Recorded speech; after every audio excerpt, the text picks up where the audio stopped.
হুগলির আরামবাগের রামকৃষ্ণপল্লীতে এক মেধাবী ছাত্রীর অস্বাভাবিক মৃত্যুকে কেন্দ্র করে চাঞ্চল্য ছড়ালো। জানা গেছে ওই ছাত্রীর নাম শুভেচ্ছা দত্ত। সে আরামবাগ উচ্চ বালিকা বিদ্যালয়ের দ্বাদশ শ্রেণীর ছাত্রী ছিল। প্রাথমিক অনুমান, বাবা মায়ের সঙ্গে অশান্তির কারণে চাপ সহ্য করতে না পেরে সে নিজেই নিজেকে শেষ করে দেয়। মায়ের দাবি, তার স্বামী তাদের মেয়ে ও মায়ের ওপর মানসিক অত্যাচার চালাতেন, আর তা সহ্য করতে না পেরে মেয়ে এই চরম সিদ্ধান্ত নেয়। যদিও বাবার দাবি, তিনি স্ত্রী ও মেয়েকে খুবই ভালোবাসতেন। 2 বছর আগে তার স্ত্রী তাকে আরামবাগের ভাড়া বাড়ি থেকে বের করে দেন। তারপর থেকে তিনি আরামবাগের রামনগরে নিজের বাড়িতেই থাকতেন। আরও দাবি, মেয়ের মৃত্যুর কারণ সহ তদন্ত করে দেখা হোক। এই বিষয়ে কে কি বললেন বিস্তারিত দেখুন 24 আওয়ার্স আরামবাগের রিপোর্ট।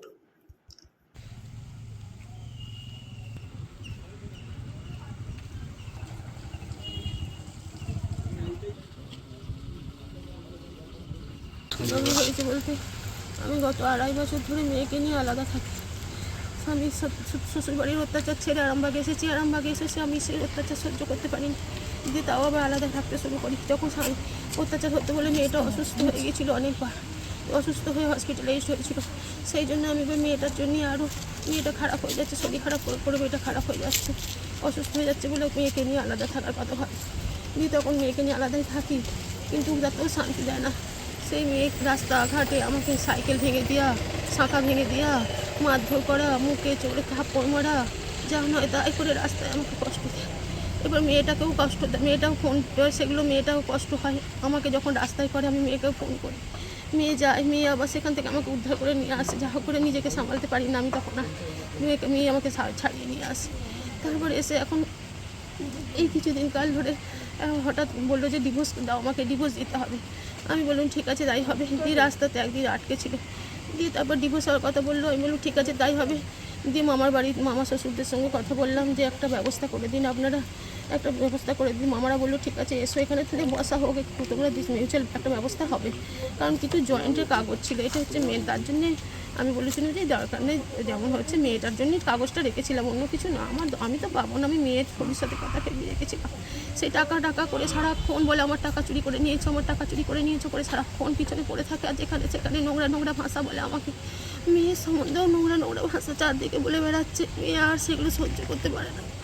এই কদিন ধরে আবার লেগেছে, মানে এক নাগাড়ি ফোন করছে। মামার বাড়িতে গেল, বললো ব্যবস্থা হবে, সেখানেও কিছু হলো না। আসার পর থেকে আবার এক নাগাড়ি। দিয়ে আমার বাপের বাড়িতে একজনকে কয়েকদিন ধরে ফোন করে যাচ্ছে, তার কাছে আবার নোংরা কথা বলেছে।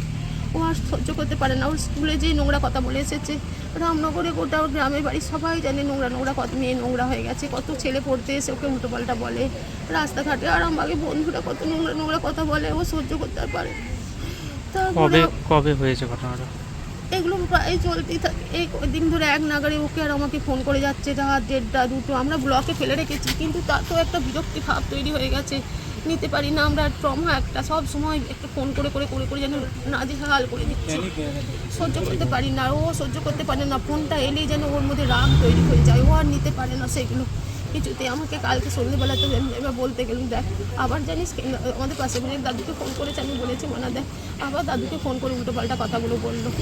দিয়ে বলেছি, তারপরে বলে লোকটাকে কিছু ব্যবস্থা করবে না, লোকটার ব্যবস্থা করো, তুমি কেস করো। আমাকে অনেক দিন থেকে বলছে, মা তুমি কেস করো, মা তুমি ডিভোর্স নিয়ে নাও, মা তুমি কেস করো। আমি কেসে যেতে চাইছিলাম না, আমি অবশ্য ঝামেলা কে যাবে, আমি পারছিলাম না, কারণ স্বল্প মাইনেতে সংসার চালায়। তারপরে আর এইসবগুলো পারছিলাম না, তাই করিনি। তাই এবার কালকে রাত্রিবেলা আবার আমাকে বললো, মা তুমি কেস করবে চলো। দিয়ে আমি বললাম যে না মা, এসব ছেড়ে দে না, সব ঠিক হয়ে যাবে, এই বলেছি। তারপর ও বলে তুমি তোমার দ্বারা কিছু হবে না। দিয়ে ওই কাকে ফোন করতে যাচ্ছিলো, আমি কোনো ফোন করতে হবে না, ছেড়ে দে না, ছাড়।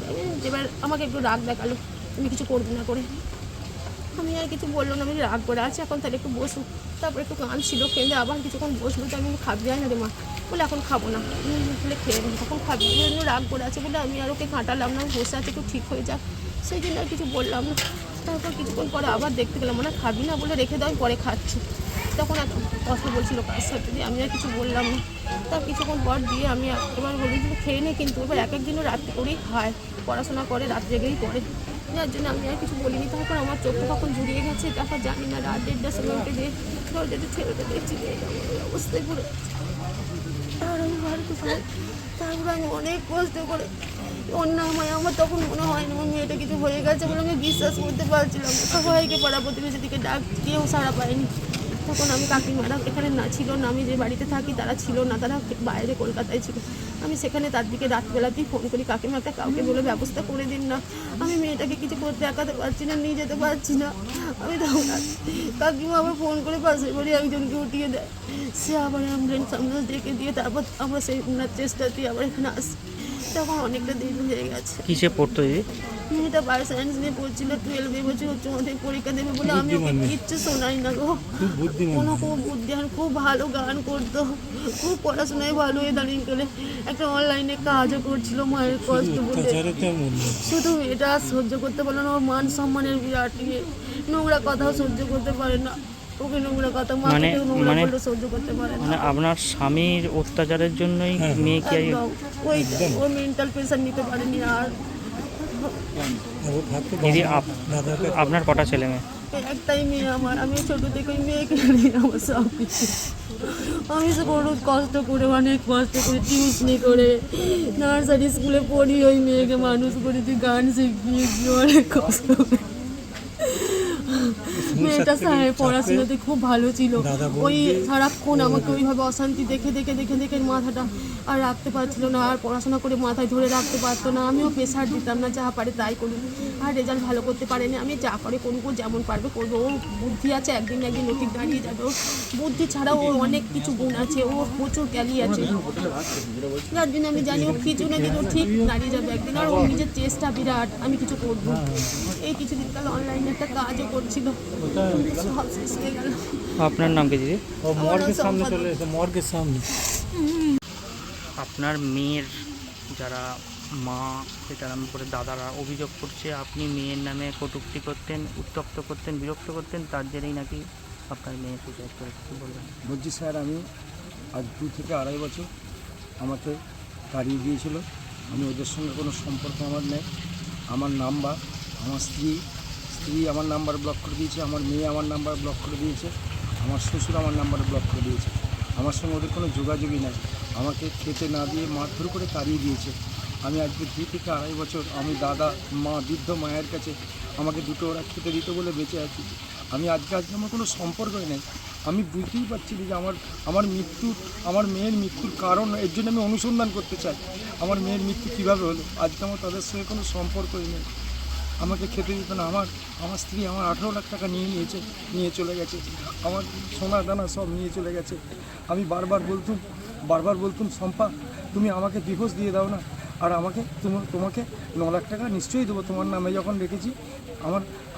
আমাকে তুমি বাকি টাকাটা ফেরত দিয়ে দাও, আর আমার যেটুকু সোনা আমার মামা, দাদা, বৌদি, দিদি, পিসি, মাসি যারা দিয়েছে আমাকে দিয়ে দেও না। এই 3 সপ্তাহ আগে মামা ঘরে বসেছে, আমাকে বলছে যে 18 বছর, মামাকে বলছে 18 বছর আমাকে আমার মেয়েকে এমন মারধর করেছে। তো আমি আর মানিয়ে নেওয়ার চেষ্টা করেছি, কিন্তু আর আমি পারলাম না। মামা তখন বলল, তোমাকে যদি 18 বছর মারধর করে, তাহলে তুমি কি তোমার নামে 16 সালে 2005 সালে আমার বিয়ে হয়েছে, তাহলে 2016 সালে তোমার নামে কি করে টাকা রাখলো। এমনকি মামা বলছে 22শে সেপ্টেম্বর আমি ফোন দেখছি, টুকটুকি দত্ত বলে ফেসবুক থেকে বেরিয়ে আসছে, দেখছি মেয়েকে কোলে করে নিয়ে মেয়ে গান করছে, কোলে করে আছিস, তোর স্ত্রীর সাথে ফটো তুলছিস, তাহলে 18 বছর তুই কী করে মারধর করলি। আমার স্ত্রী আমাকে ডিভোর্স না দিয়ে নিজের শাঁখা সিঁদুর ফেলে দিয়েছে। আর আপনার স্ত্রী কী করে? আমার স্ত্রী শেয়ার মার্কেটে জিআর অফিসে কাজ করে, এবং আমি আমার স্ত্রীকে গ্র্যাজুয়েশন করিয়েছি মোটরসাইকেলের পেছনে করে। আমি আমার স্ত্রীকে কম্পিউটার শিখিয়েছি, চাকরিটাও আমি দেখে দিয়েছিলাম। কত বছর মানে নেই আপনার একসঙ্গে নেই? 2 থেকে আড়াই বছর আমি নেই। আপনি কোথায় থাকেন এখন? আমি আমার দেশের বাড়িতে রামনগর হাই স্কুলের পাশে, সালেপুর 1 নম্বর অঞ্চল, রামনগর গ্রামে। কী নাম আপনার? আমার নাম আদিত্য দত্ত। কী করেন আপনি? আমি টিউশন করি। আজকে আমার আর টিউশন নেই, এরকম ঘটনা। আপনার কটা ছেলে মেয়ে? আমার একটাই মেয়ে। আমার মেয়ে দারুণ গান করতো। আমি এই শেষবারে যখন 3 সপ্তাহ আগে মামার ঘরে বসেছিল, আমি আমার শ্বশুরের হাতে পায়ে ধরলাম, বাবা আমাকে আমার মেয়েকে আমার স্ত্রীকে ফিরিয়ে দিন না, আমি ওদেরকে ছাড়া বাঁচবনি। তো আমি আমার মেয়ে যে এইভাবে চলে যাবে, আমার মেয়ে টুকটুকি সুন্দর, মানে এত সুন্দরী দেখতে ছিল যে কেউ রাস্তা দিয়ে আমি মোটরসাইকেলের পেছনে চাপিয়ে নিয়ে গেলে আমার বুকে গর্ব হতো। আজকে আমি এই 2-2.5 বছর আমার মেয়ের সঙ্গে কোনো সম্পর্ক নেই। আমার স্ত্রী আমাকে খেতে দিত না, মেরে ধরে তাড়িয়ে দিত। আমি কতবার শ্বশুরকে বলেছি, বাবা